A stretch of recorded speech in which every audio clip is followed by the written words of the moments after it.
तो अब हमने नेक्स्ट टर्म करनी है, that is energy stored in a capacitor. तो देखिए इसका डायग्राम स्टूडेंट, ये देखिए यहाँ पे एक डायग्राम दिखाया है, यहाँ पे दो प्लेट्स दिखाई हैं मैंने, ठीक है। एक का चार्ज प्लस क्यू और दूसरे का चार्ज माइनस क्यू। हम क्या कर रहे होते हैं कि हम यहाँ पे वर्क करवा रहे होते हैं।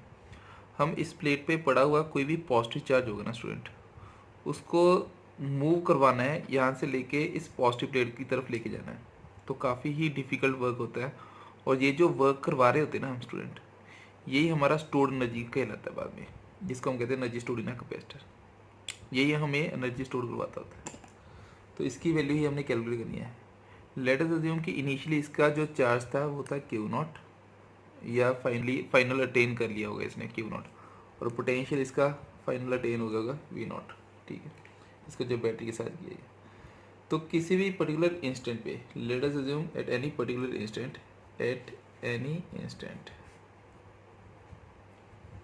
किसी भी पर्टिकुलर इंस्टेंट पे जो वर्क हो रहा होगा ना, जो वर्क हो रहा होगा उसको हम लिख सकते हैं at any particular instant is D W is equal to potential उस वक्त लेट अस अज्यूम वी रहा होगा, और चार्ज हम जो डिस्प्लेस करवा रहे हैं ये डी क्यू चार्ज डिस्प्लेस करवा रहे हैं, ठीक है। ये स्टूडेंट ऐसे मान लीजिए कि इसके पास जो ये इंस्टॉलमेंट्स भर रहा है, पॉजिटिव चार्ज की इंस्टॉलमेंट्स भर रहा है, ये तब तक भरेगा जब तक ये पूरे का पूरा पॉजिटिव चार्ज इसको ट्रांसफ़र नहीं कर देता, ठीक है स्टूडेंट्स। तो ये इंस्टॉलमेंट्स दे रहा है और ये छोटे छोटे पार्ट्स में दिखाया गया है, डी क्यू। तो D W is equal to V D Q.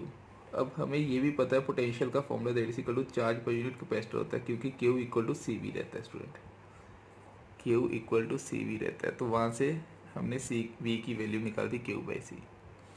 तो इसका मतलब ये हुआ कि अगर हम इसको टोटल वर्क डन निकालना चाहते हैं तो टोटल वर्क डन के लिए हम क्या करेंगे, इसको इंटीग्रेट कर देंगे।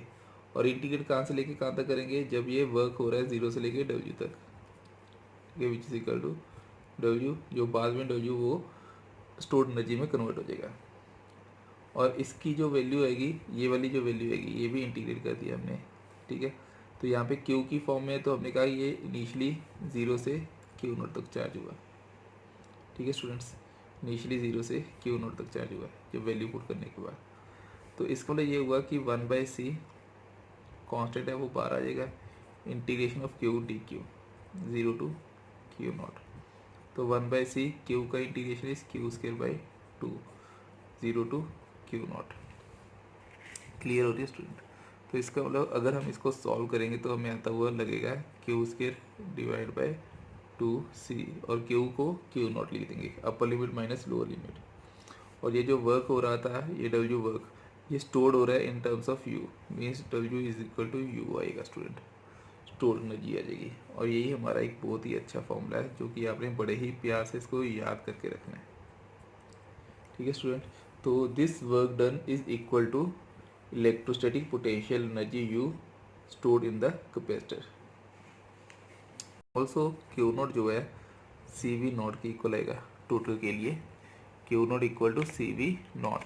तो इसका मतलब यू जो रहेगा वो क्या रहेगा, क्यू जो रहेगा that is C V naught का whole square divide by two C. तो इसको ऐसे लिख सकते हैं, हाफ सी के साथ एक सी कट जाएगा, सी वी नॉट स्क्वायर। तो ये भी एक फॉर्मूला आ गया, दिस इज फॉर्मूला नंबर 2, ठीक। इसको भी मैं स्टार ट्रिपल स्टार कर देता हूँ, ठीक है। फॉर्मूला 1 को डबल स्टार, फॉर्मूला 2 को ट्रिपल स्टार। ऑल्सो फिर से Q equal to C V not होता है। अगर Q equal to C V not है तो यहाँ पे ऐसे लिख सकते हैं, Q is equal to half C V into V not, means Q not V not. तो ये भी एक फॉर्मूला बन गया। तो इसको आप सिंगल स्टार कर दीजिए। तो हमारे पास 3 स्टार वाला, 2 स्टार वाला और 1 स्टार वाला 3 फॉर्मूले आ गए हैं, और ये तीनों ही बड़े इंपॉर्टेंट है, ठीक है स्टूडेंट। अब देखिए इसको हमने अगर ग्राफिकल फॉर्म में समझना हो तो इसमें ग्राफिकल फॉर्म में ऐसे दिखा सकते हैं। फॉर एग्जांपल ये हमारी वाई एक्सिस पे हमने बना दिया है वी, ठीक है स्टूडेंट्स, और यहाँ पे हमने बना दिया एक एक्स एक्सिस पे क्यू। तो हमारे पास ऐसे बन जाएगा ये वाली टर्म कुछ कुछ ऐसे, और ये जो पीक टर्म तक जा रहा है इसको हमने मान लिया वी नॉट, ठीक है स्टूडेंट। तो ये हमारे पास इस फॉर्म में आ गया। तो इसका जो शेडेड रीजन आएगा, शेडेड रीजन, ठीक है, यही शेडेड रीजन हमें क्या दिलवाएगा, इसको वी नॉट मान लिया इसकी पीक वैल्यू। ये जो शेडेड रीजन है यू, ये एनर्जी स्टोर्ड है, that is area under shaded region, area under shaded region, shaded region. और हमें पता है एरिया अंडर शेडेड रीजन क्या होता है, half base height which is equal to half into base. Base क्या है हमारे पास क्यू नॉट, और हाइट कितनी है वी नॉट, और यही फॉर्मूला भी हमने किया है, ये देखिए स्टूडेंट, समझ रहे हैं। तो हमारे पास ये एक फॉर्मूला बन के आ गया, half Q not V not that is equal to U. तो स्टूडेंट कुछ कॉमन टर्म्स यहाँ से इस एक्सप्रेशन को देख के हमें जो समझनी है, ये जो स्टार एक्सप्रेशन है, ये जो स्टार एक्सप्रेशन है, इससे हमें कुछ अच्छी चीज़ें पता चलती हैं। सबसे पहली जो अच्छी चीज़ पता चलती है वो ये है कि ये जो कैपेसिटर है ये एनर्जी स्टोर करता है, ये ज्योमेट्री के ऊपर कभी भी डिपेंड नहीं करता, इसकी शेप जैसी मर्जी हो, ठीक है, तो इसमें एनर्जी स्टोर होगी ही होगी। तो सबसे पहला इंपॉर्टेंट पॉइंट यही हम बता सकते हैं कि एनर्जी स्टोर जो है वो किसी भी तरह के कैपेसिटर में स्टोर हो सकती है, ठीक है। यही कारण है कि वो ज्योमेट्री ऑफ द कैपेसिटर के अंदर does not enter into calculations, does not enter into calculations, किसी भी तरह वो कैलकुलेशन में एंटर नहीं करती। और दूसरा हमने ये इंपॉर्टेंट पॉइंट फाइंड किया है स्टूडेंट कि यहाँ पे देखो ये चार्ज तो क्यू नॉट है, ठीक है, जो पोटेंशियल है वो एवरेज पोटेंशियल ले रहे हैं यहाँ पे स्टूडेंट्स, ठीक है। जो पोटेंशियल डिफरेंस है ना, यहाँ पे जो पोटेंशियल डिफरेंस है वो हम कौन सा ले रहे हैं, एवरेज पोटेंशियल डिफरेंस, मतलब इनिशियल 0 था, फाइनल वी नॉट हो गया डिवाइड बाई 2। तो यहाँ से सॉल्व करेंगे तो हमारे पास आएगा वी नॉट डिवाइड बाई 2, समझ रहे हैं। तो ये वाली इस फॉर्म में लिख सकते हैं। तभी हम u को ऐसे भी लिख सकते हैं, वर्क डन, पोटेंशियल को जैसे कहते हैं potential is equal to work done which is equal to charge potential energy, work done which is equal to charge q into potential difference. Potential difference क्या आ जाएगा, that is average potential difference q not v not by 2। समझ रहे हैं, कितना ही easy बन गया ये बेटा। स्टूडेंट एक बहुत ही इंटरेस्टिंग पॉइंट और जो आपने याद रखना है, जो total amount of work done होता है ना बैटरी का, वो क्यू नॉट वी नॉट ही रहता है, ठीक है। पर हमें जो एनर्जी स्टोर करके मिलती है वो इतनी मिलती है Q not V not by 2। अभी हमने फॉर्मूले के साथ ड्राइव किया है। तो आपने ऐसे याद रखना है कि टोटल जो हमें एनर्जी मिलती है ना, टोटल जो हमें एनर्जी मिलती है, टोटल जो एनर्जी होनी चाहिए वो होती है Q not V not, but हमें जो मिलती है u वो कितनी मिलती है, that is equal to Q not V not divide by 2। तो स्टूडेंट ये बड़ा ही इंटरेस्टिंग पॉइंट है, ये आपको समझना बड़ा ही ज़रूरी है। तो ये देखिए कैसे इसको समझ सकते हैं कि यहाँ पे देखिए स्टूडेंट, ये क्यू नॉट वी नॉट तो पता चल गया और Q not V not by 2 भी समझ आ गया। तो इसका मतलब ये हुआ कि ये जो एनर्जी स्टोर कर रहे हैं ना हम स्टूडेंट, एनर्जी स्टोर कर रहे हैं, ये हाफ है इससे। तो इसका मतलब ये जो एनर्जी है कहीं ना कहीं तो गई होगी, और इसका मतलब ये जो एनर्जी जा रही है ये दो पार्ट्स में डिवाइड हो सकती है, दो या दो से किसी भी कितने भी पार्ट्स में डिवाइड हो सकती है। या तो ये एनर्जी रेडिएट हो जाएगी in the form of electromagnetic wave, या डिसिपेट हो जाएगी in the form of heat, मतलब थर्मल एनर्जी में, जैसे कि बैटरीज वगैरह के साथ कनेक्ट करते हैं या किसी भी कनेक्टिंग वायर्स के साथ कनेक्ट करते हैं तो उसमें एनर्जी लॉस आ जाता है। तो इसका मतलब इसी में हम एक टर्म और ऐड करेंगे कि ये एनर्जी लॉस है, समझ रहे स्टूडेंट्स। और इसी की वैल्यू हम कैलकुलेट करेंगे आगे कुछ अच्छे अच्छे क्वेश्चंस में, न्यूमेरिकल्स में। तो अभी के लिए सिर्फ इतना, u का formula that is half C V square, half Q not V not और क्यू स्क्र अपॉन 2c, ये तीन फॉर्मूले आपने याद रखने हैं एनर्जी स्टोर के। अब नेक्स्ट टर्म देखिए student, energy density in electric field. ये बड़ा ही इंपॉर्टेंट टर्म है, बड़ा ही इंपॉर्टेंट टॉपिक है। एनर्जी डेंसिटी का मतलब क्या लिखते हैं हम, एनर्जी स्टोर्ड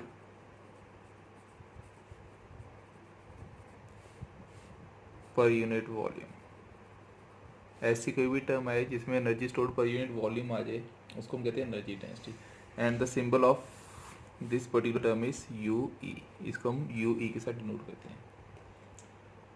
अब यहाँ पे देखिए, if Q is the charge on the capacitor, जो अभी हमने पीछे किया, और उस पर सरफेस चार्ज डेंसिटी सिग्मा आ रही थी और एरिया अगर ए हो, तो इसका मतलब surface charge density into area, तो इसको हम ऐसे लिख सकते हैं एप्सिलॉन नॉट ई ए, क्योंकि हमें ई की वैल्यू पड़ी हुई है सिंगल प्लेट कैपेसिटर के लिए, E is equal to sigma over epsilon not रहता है। तो यहाँ से सिग्मा की वैल्यू अगर हम रीअरेंज करेंगे तो ई एप्सिलॉन नॉट बन जाएगा स्टूडेंट, समझ रहे हैं। तो इसका मतलब ये हुआ कि U जो है energy stored which is equal to Q square upon 2c था, क्यू स्केयर अपॉन 2c। तो ये वाली वैल्यू अगर हम उठा के यहाँ पे पुट करेंगे तो हमें आता हुआ लगेगा half epsilon naught E A divide by C, और ये सारा का सारा स्क्वायर में। क्लियर? तो इसको हम रीअरेंज करेंगे तो हमारे पास c की वैल्यू भी क्या होती है, c is equal to epsilon naught a by D. तो हम c को भी यहाँ पे पुट कर देते हैं epsilon naught a divide by D. तो इसको जब हम सॉल्व करेंगे तो हमारे पास आएगा हाफ एप्सिलॉन नॉट के साथ एक एप्सिलॉन नॉट कट जाएगा, एक एरिया के साथ एक एरिया कट जाएगा। ठीक है, तो हमारे पास बचेगा E square a into D, ये d ऊपर जाके मल्टीप्लाई हो जाएगा। और ये टोटल एनर्जी स्टोर था, तो एनर्जी स्टोर पर यूनिट ये एरिया इंटू डी, ये क्या बन जाएगा हमारे पास वॉल्यूम। इसको हम v के साथ नोट कर देंगे। ठीक है, तो ए डी जो है वो हमारा बन गया वॉल्यूम। तो इसको मतलब u की वैल्यू जो हमें आती हुई लगेगी वो क्या आएगी, u per unit volume which is called energy density small u। ठीक है, ये small u e energy density per unit volume which is equal to half epsilon naught E square, half epsilon naught E square. This is the formula, और ये बड़ा ही important है student. इसको करने का एक ऑल्टरनेटिव वे भी देख लीजिए। अब देखिए इसका ऑल्टरनेटिव वे कैसे कर सकते हैं इसको। जो ऑल्टरनेटिव वे है, अब हमें पता है u जो होता है that is equal to half C V square के इक्वल होता है, और c की वैल्यू भी हमें पता है that is equal to half epsilon naught a by D into V square. सब में v is equal to E D का होल स्क्वायर।